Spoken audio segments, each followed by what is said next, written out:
Guten Abend. Ich begrüße euch ganz herzlich zu unserem heutigen Live. Wir haben ein Live am Sonntagabend wieder über das Eis ziehen. Weißt du, was das heisst? Kommst du mit uns oder mit mir Eis ziehen? Hallo, from loving you. Ah, du hast einen interessanten Namen.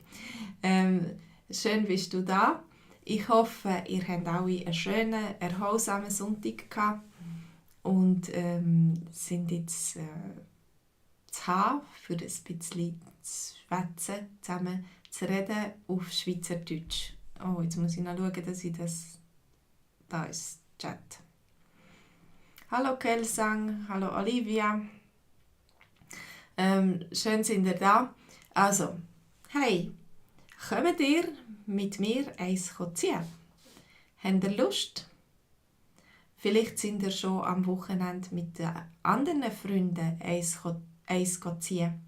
Vielleicht sind ihr ins Restaurant gegangen oder in ein Beizli oder in ein Strassencafé. Etwas trinken miteinander. Olivia, heute war es heiß, genau. Hallo Apostolis. Hallo Nikos. Wann sind ihr zum letzten Mal Eis ziehen? Oder ziehen? Wann sind ihr zum letzten Mal Eis ziehen? Ich muss gerade überlegen. Am letzten Wochenende.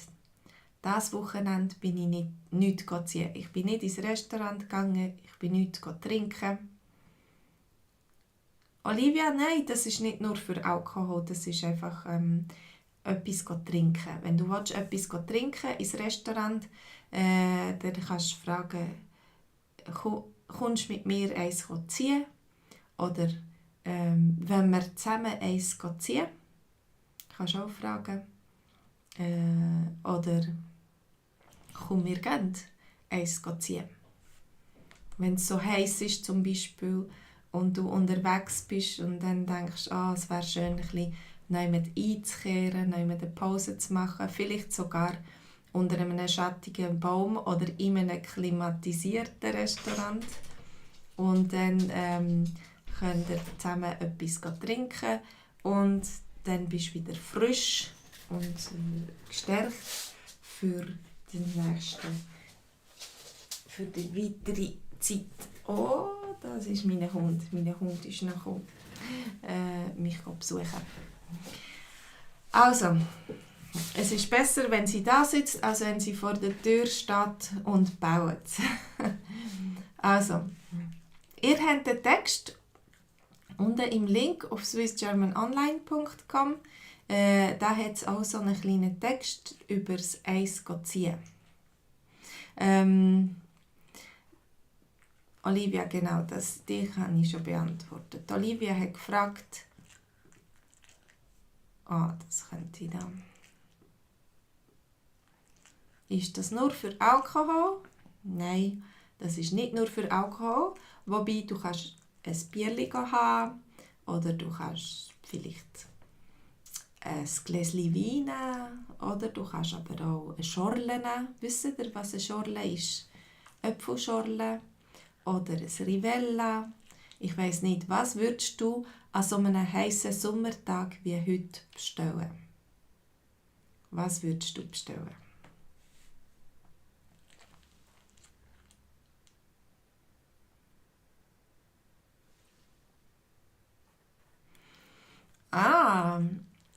Meinst du, Nikos, dass das im Zusammenhang ist mit dem, dass man das Getränk mit dem Röhrli trinkt und dann, wenn man ein Röhrli hat, dann muss man es so reinziehen, das Trinken. Genau, das habe ich noch nicht gecheckt, dass das könnte wegen dem sein, dass man sagt, Eis ziehen. Wieso ziehen? Ziehen ist einfach das Ziehen. Die Türen kann man zuziehen zum Beispiel. Oder es ist das Gegenteil von stossen. Aber wieso sagt man fürs Trinken Eis ziehen? Das könnte sein, dass man mit dem Röhrli das Trinken reinzieht. Hallo Funky. Du lebst in Holland und du lernst Schweizerdeutsch. Okay. Das ist auch eine interessante Kombination. Olivia, du trinkst viel Wasser, aber ich habe jetzt nicht, wenn ich ins Restaurant gehe, eine Idee, dass ich jetzt etwas bekommen muss, unbedingt mit einem Röhrli. Ein Bierli gibt es ja auch ohne Röhrli. Das wäre lustig, ein Bier trinken mit einem Röhrli. Ja. Hallo Andrea, schön bist du da. Grüezi, liebe Grüße ins Tessin. Olivia, du liebst Amsterdam. Bist du schon dort gewesen? Ich bin noch nie dort gewesen, tut mir leid. Aber ich habe gehört, dass es eine schöne Stadt ist und dass man viel Velo fahren. Und ich tue sehr gerne Velo fahren. Also wenn man Velo fahren, dann nachher ist es auch schön, wenn man unterwegs ist und irgendwo ein Restaurant hat oder ein Beizli und man kann einkehren, man kann eins ziehen und eine kleine Pause machen. Summersby. Kelsang, du hast gerne Summersby und Ginger Beer. Also Ginger, das ist mit Ingwer. Also ein Ingwerbier. Hast du gern, okay. Das klingt gut und erfrischend, wenn es schön kalt ist, wenn es aus dem Kühlschrank kommt, so an einem heißen Tag, dann nachher klingt das sehr erfrischend. Olivia, du bist 3-mal in Amsterdam gewesen. Ich zeige euch zeigen, was der Kelsang geschrieben hat. Du hast gerne Summersby und Gingerbeer. Und die anderen, was trinken ihr gerne an so heissen Sommertagen?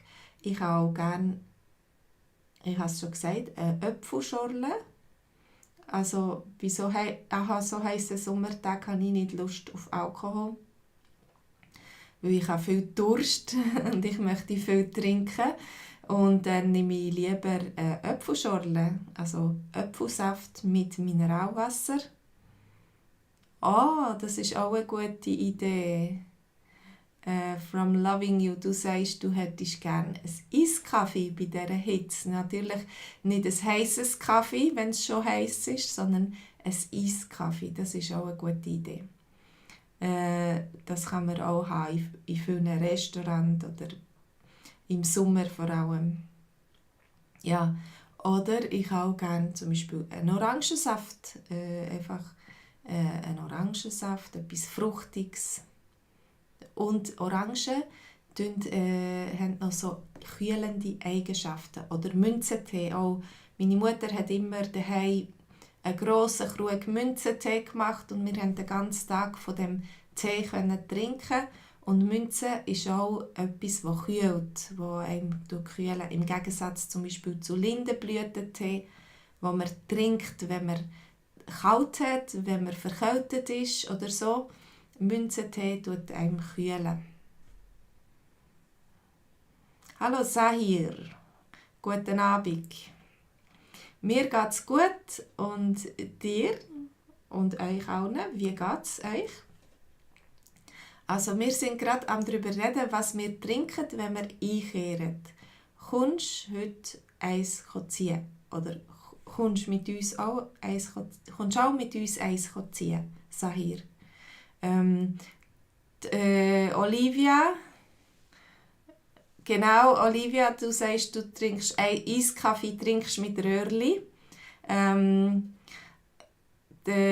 Loving You bestellt Eiskaffee. Der Kelsang bestellt Summersby oder Ingwerbier. Und was bestellen die anderen an diesem heißen Tag? Was bestellt ihr im Restaurant oder im Beizli, im Strassencafé? Das ist auch noch schön, so in einer Altstadt sitzen, so in einem Strassencafé im Schatten. Es gibt so schöne Kaffee zu Freiburg auch, wo ich gerne draussen sitze. Olivia, du trinkst gerne Rivella. Genau, Rivella, das ist so ein kohlensäurehaltiges Getränk aus der Schweiz. Ich weiß nicht, kennt ihr alle Rivella? Habt ihr schon einmal Rivella probiert? Andrea, du trinkst immer gerne Aperol Spritz. Das ist das erfrischend für dich. Und, aber das hat ein bisschen Alkohol drin. Also, aber das ist ja auch gut. Ein bisschen Alkohol schadet nichts. Aber wenn man viel Durst hat, dann ist es besser, wenn man etwas trinkt ohne Alkohol, dass man, nicht, dass man nachher noch gut kann denken und richtig auf den Beinen ist. Je nachdem, wenn man noch weiterfahren mit dem Velo oder weiter wandern, weiterlaufen, dann nachher ist es gut, wenn man etwas ohne Alkohol hat. Ja, also da haben wir einen kleinen Text. Wenn ihr wollt, könnt ihr auf Swiss German Online gehen, auf den Link, was es hat. Da hat unter New Lessons habt ihr so, eben den Dialog von heute. Hey, kommst du mit uns eins ziehen? Aber die Person antwortet, ich habe fest Hunger, wir gehen lieber etwas zusammen haben. Ja, also nicht nur trinken, sondern auch essen. Wir gehen lieber etwas zusammen haben.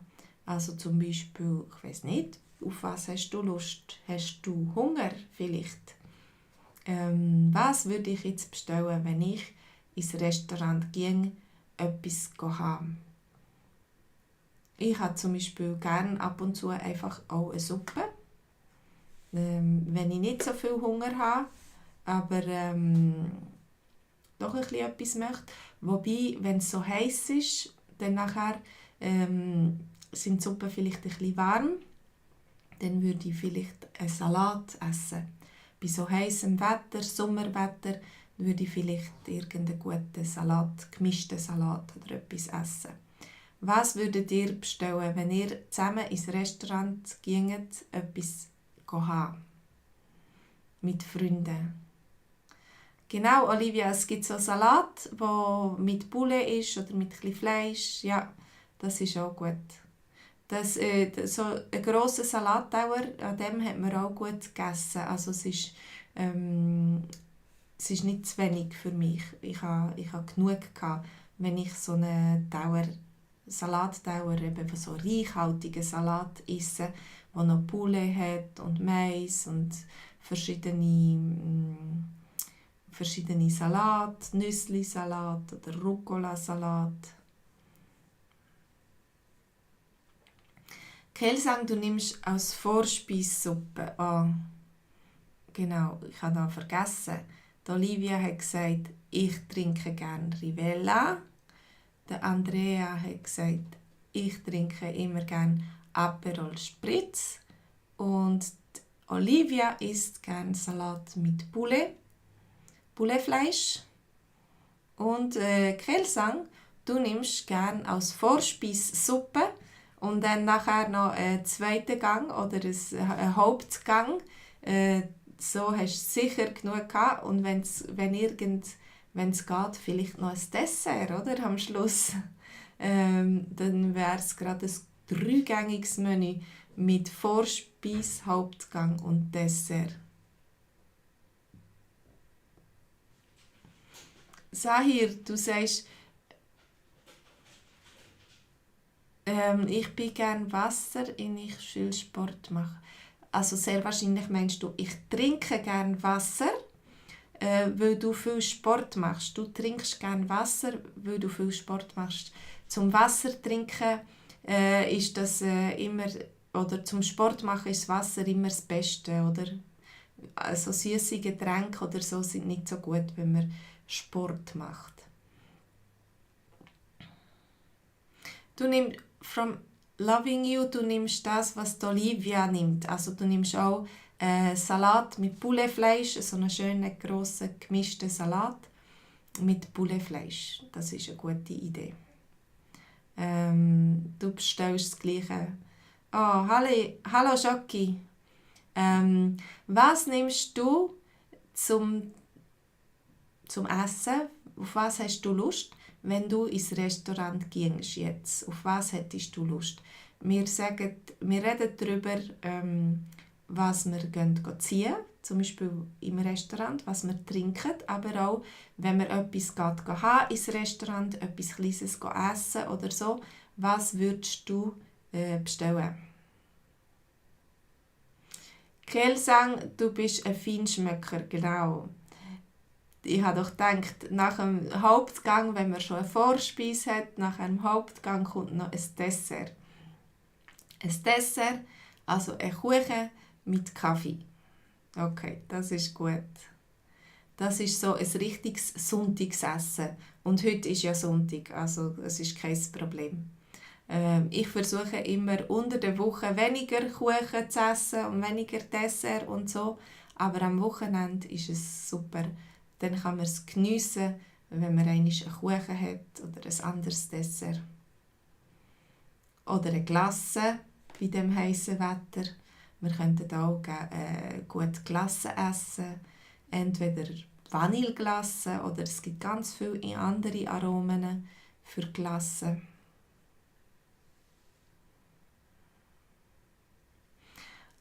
Also Jocky, du sagst, du hast gerne Pasta, also Teigwaren.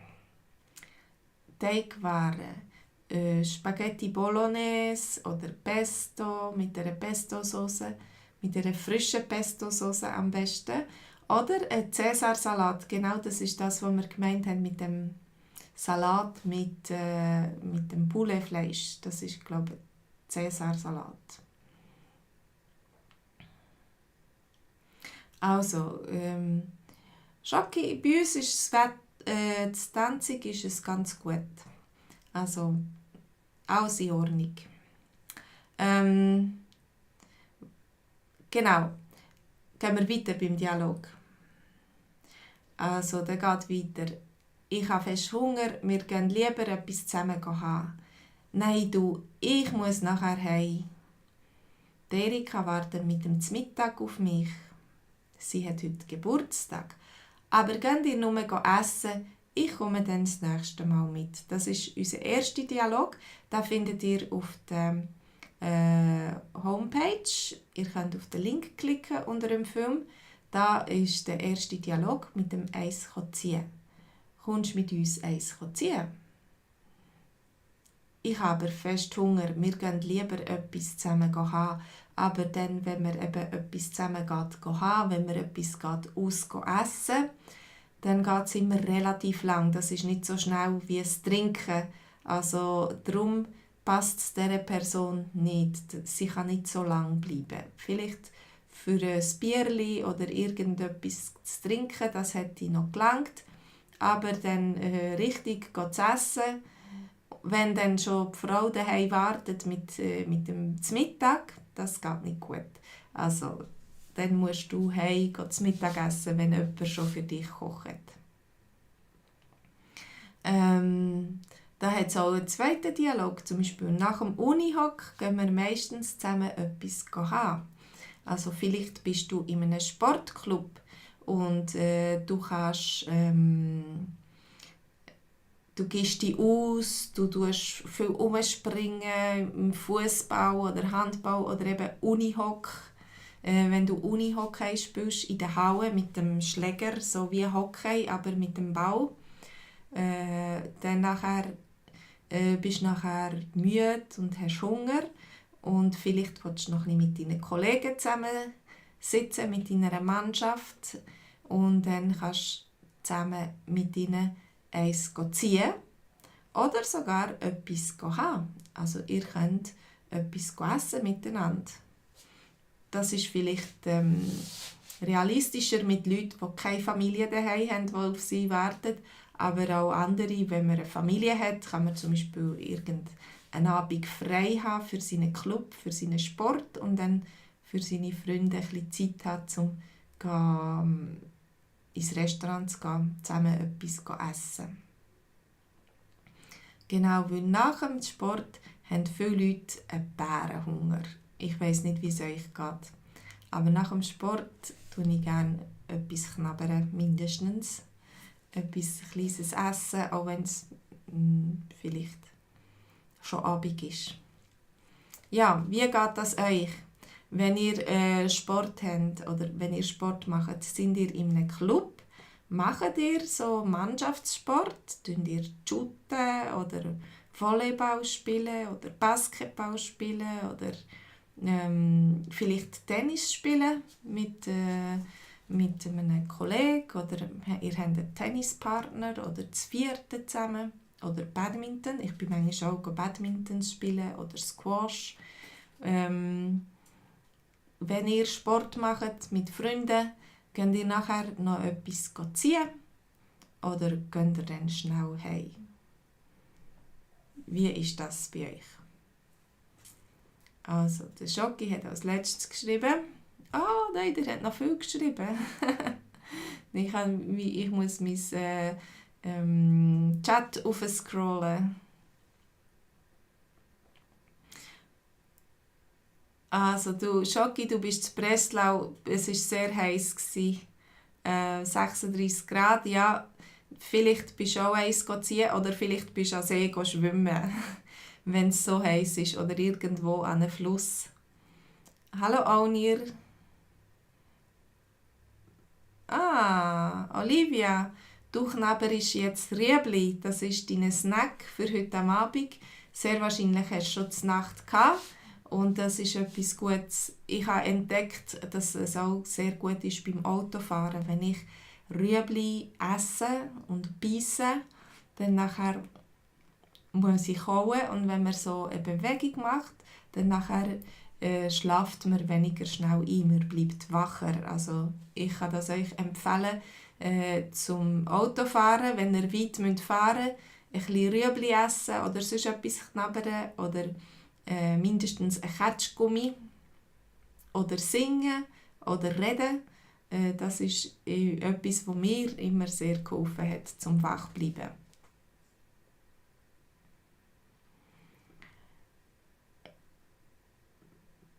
Kelsang, du sagst, du möchtest lernen springen, also joggen. Oder vielleicht kannst du schon ein bisschen springen, aber vor allem das Trainieren, dass man eine gute Technik hat. Ich habe jetzt im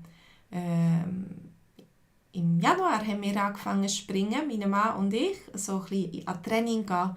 Es ist nicht nur Springen, aber wir haben ein bisschen auch Technik gelernt und unsere Muskeln stärken und so. Und das ist wirklich eine gute Sache. Obwohl ich nur springe, das mache ich eigentlich nicht so gerne. Aber die Trainings sind sehr abwechslungsreich und haben einen guten Effekt. Sahir, du gehst wieder. Ich wünsche dir auch guten Abend und eine gute Nacht und bis zum nächsten Mal. Dann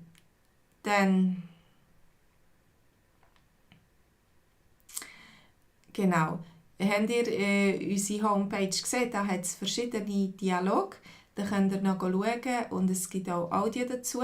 Und wenn ihr wollt, wenn ihr mehr Schweizerdeutsch lernen wollt, dann könnt ihr euch einschreiben. Am Montag, am Abend, am 8. Uhr haben wir immer einen Livestream mit einer Geschichte, mit einem und einem Zoom-Treffen nachher. Also eine halbe Stunde so Dialog und Livestream, wo ihr mitchatten könnt. Und dann ein Zoom-Treffen, wo die Lust haben, können reden miteinander und den Text noch einmal durchlesen. In kleinen Gruppen treffen wir uns dort und den Text noch einmal durchlesen. Olivia, du sagst, Rüebli sind ganz gut. Ja, vor allem frische Rüebli, so knusprige, knackige Rüebli, habe ich auch sehr gerne. Und ich tue das manchmal aufstellen daheim, so als Snack. Dann sind sie sehr schnell weg. Aber wenn sie im Kühlschrank liegen und niemand sie parat macht oder schält oder so, dann nachher, gehen sie nicht so schnell weg. Aber sobald ich sie auf den Tisch stelle, dann nachher nimmt immer wieder jemand von der Familie ein Stückchen Rüebli zum Knabbern. Und das ist eine gute Alternative für so Süßigkeiten oder Chips oder so. Das ist super. Also, vielleicht noch ein kleiner Dialog. Wenn du möchtest jemanden zum Mittag einladen, dann kannst du sagen, komm doch heute zu mir zum Mittagessen. Komm doch heute zu mir zum Mittagessen. Wieso nicht?